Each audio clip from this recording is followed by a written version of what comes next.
hanga haqni isii bahuuf takkatti cinaan dhaabbadha. Sheekii mataan isaatiifuu if sodaateeti magaalaa tana keessaa bahe. Mataan isaatu sodaateeti jechuudha magaalaa tana keessaa bahe. Saniifuu dachaas sodaa keessan qabu yoomiyyuu taanaan rakkataa cinaan dhaabbadha. Aayos cinaan dhaabbachuudha. Arraas taanaan boruus taanaan waan isin barbaaddu cinaan dhaabbadha. Warroonni gartee dachaas akkamitti cinaan dhaabbatteettanii. Assalaamu alaikum warahmatullahi wabarakatuh. Akkam daawwattoota Hayyoo Qaalii gaarii kan fayyaa keessan jirtanii baga jiratan isin jecha. Alhamdulillah galanni rabbi guddaa as geenye jira. Shukriin galansaati bakka nu gosaa bi'aa. Yaa xiqqishoo gartee waa'ee dhimma faayoo sadii wajjin wal qabsiisee waan xiqqishoo dubbadhu jira jechuudha. Isinis maal jettanii eeggadda jechuudha. Namoonni baay'een akkawwata gartee faayoon ibsisinii gootetti akka waan gartee dachaas ijoollee gartee faayoo mijoo kaayana sanii fi sumayyaa sanfaa wajjin harka wal keessaa qabuu fakkaatee namoonni baay'een dubbisan gara sanatti fudhatanii jirtanii. Anammoo wantoota kan hundarraa obalisa jechuudha. Nama waan akkanaa gartee harki isaa waan akkanaa kanatti kanaan laaqame miti jechuudha. Harki kiyya qulqulluudha yoomiyyuu taanaan har'aas ta'e gama fuulduraatti ani nama waan akkanaa irraa bilisaati. Fedhiillee qabu waan akkanaa kanaaf. Haa ta'u immoo wanti kun yoo karaa fuulduraatiin akkaataa itti fufee namoota baay'ee galaafachuu danda'a. Akka dachaasitti gisee yaadu ani dhugaa dubbachuudhaaf akkuma isin beektan namoota baay'ee wajjin bu'aa bahii hedduu argateen ture. Egaa bu'aa bahiin kan keessatti barre kuni tokkoo fi lamaa miti jechuudha. Hedduu keessatti barre haa ta'u immoo yeroo ammaa kanatti wanni si baasu fakkeenyaaf akka nama tokkootti taatee jiraateeti jireenya kee hanga dandeessutti dhiibuu qabda malee yeroo hundaa'u namaa jettee hubachuun qabdu. Yeroo hundaa'u namaa jettee gartee maqaan keessatti tokko hin qabu jechuudha. Saniif wantoonni deeggartee gartee faayoo irratti raawwatame jaartii sheekaa irratti raawwatame waan hedduu akka nama gaddisaatii fi waan hedduu nama jibbisiisaatii haadha ilmaanii manatti dhaqanii jechuudha. Ani waan isin gootallee hin agarree isinis gaa bifa hinaaffaatiin deemtee mira keessa galtee waa hedduu gootee walaakin ammoo sumayyaa achitti maal gootee waa hedduudha isin tunarra quba qabaa jechuudha. Maaliif jechuun isin akkumaan isinitti hime mashkuula biraarra waan tureef dhimma kana hordofuutu isin jiru jechuudha. Deengada akka tasaa ta'e ani sheekni na yaamee dawaa san fuudheetiin itti geessee akkaataa gartee sheekni itti godhinaan jetti itti godhe malee dachaas nama siirii godhuusii miti dachaas nama siirii godhuusii miti. Lachuurraa obilisa jechuudha. Siiriis namatti hin godhu siiriis namarra ni godhu.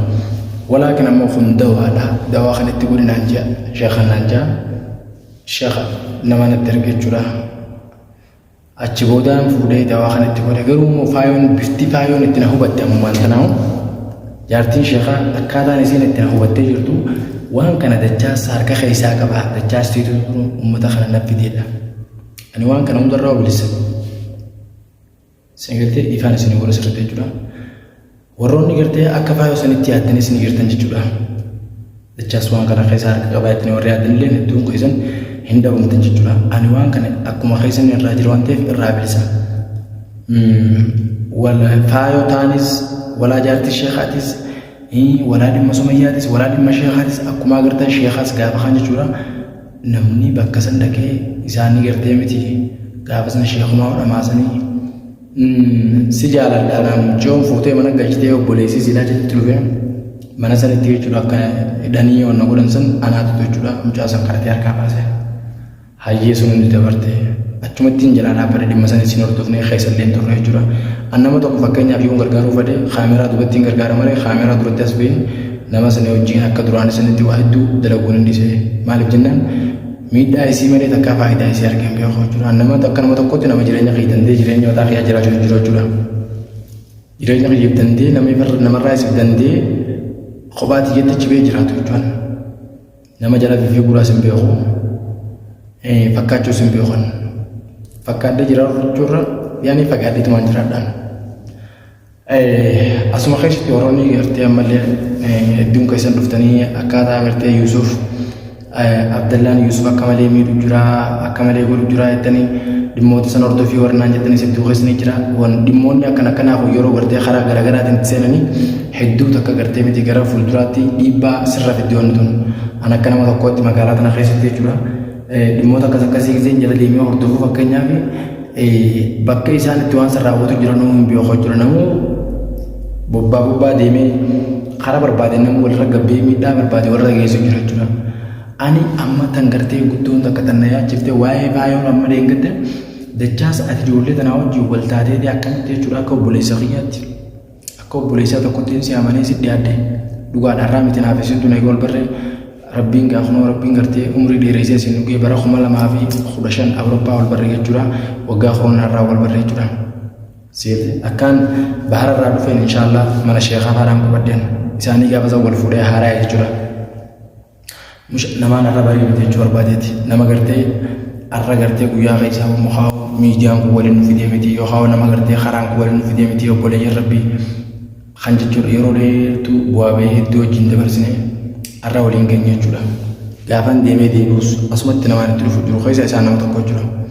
Kana hundarraa ani nama gartee deebi'ee waan akkanaa kana isii namaa harka isii nyaachaa ture deebi'ee an nama nyaatu miti. Keessi nama baddaa. Akkasuma harka kiyya kun ammallee hanga ammaan tanaatti waan hamtuudhaan hin laaqamne. Walaa nama miidhuun hin laaqamne walaa waa turaan. Zulmii takka ilma namaarra zulmii dalageen qaban. Abbaan gartee dachaas tun namiidhee dachaas namiidhee jira jiru koomentii viidiyoo sana jalatti hanaa barreessu. Akkana gootee dachaas akkas gootee namiitii yoo naan jettanii gartee warri gartee ani isin miidhuu yoo jiraattanii kallattiidhaan jechuudha fagoon deeminaa akka hawaasni bal'aan argutti mee koomentii viidiyoo tana jala kaadha dachaas numiitee jirtaa guyyaa akkana akkas gootee numiitee jaayiti hoottaa ragaan irratti ba'a jechuudha. Ani hangaan jiraadhutti ilma namaa takkaa miidheetti sin beekan. San qoma daaddeetiin isin jaan sodaa namaatiif osoo hin ta'in kuni waan hin gartee miti ifitti nama nan akka dachaas ittiin baana kan ilma namaatti akka nama tokkootti nama haqa namaatis saamee miti yookaan jaartii namaa nama dhaaf raddeen qabu yookaan immoo namatti siirii godhee nama maraachaa hin jiru jechuudha. Akka nama tokkootti namni if danda'ee jiraatu jireenya mataa kiyyaa. San gubbaan dabaree gartee namoonni gartee miti faayuu cinaa maal dhaabbatte jettanii asiin bilbilaa fi kanaan zaachaa gootanis kuni zaachaan dachaa siifii miti kana ijoollee xiqqoodhaaf gootanii kana hangan isin jechuu barbaade jechuudha. Singaltee akkamitti faayoodhaaf dawaa goota warri jettanii gartee miti dhuftanii asii afaan bantanillee kuni isin ilaallatu akka dachaasitti dachaas arraas taanaan boruus waan gartee sammuun isaa itti amantee wanni kun dhugaadha jee gartee miti ni hojjeta.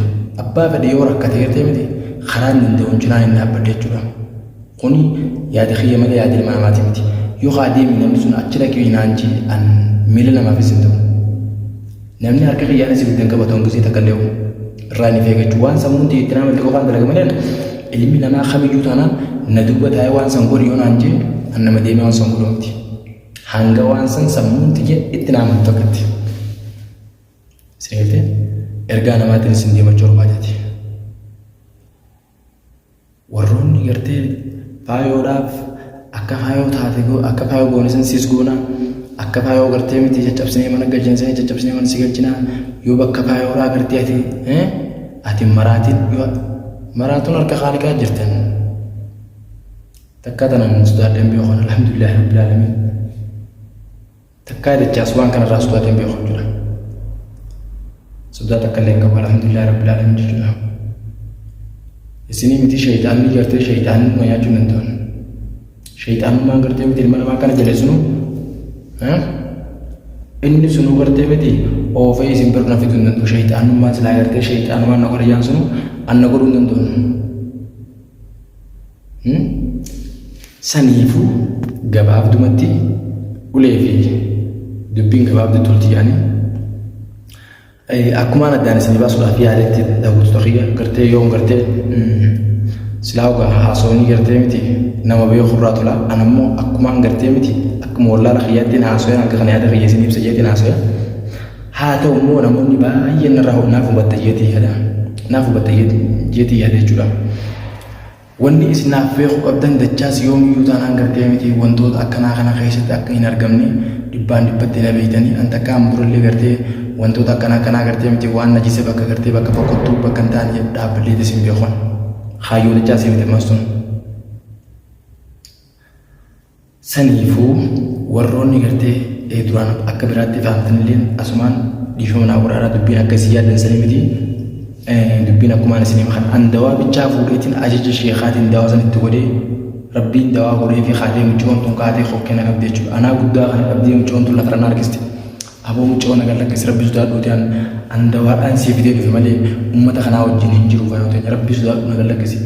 Muciyyoon akkuma isin beektan san lafarra na guddee achi na guddee waan hin godhe beetii mee yoo aartee gartee miti yoo gartee na tumtee fayyootan yoo anuma tumtee kan fayyu taate akka barbaadde na leeyyeetiin mataa jala qaqqabadhee hanga dandeessu na tumtee.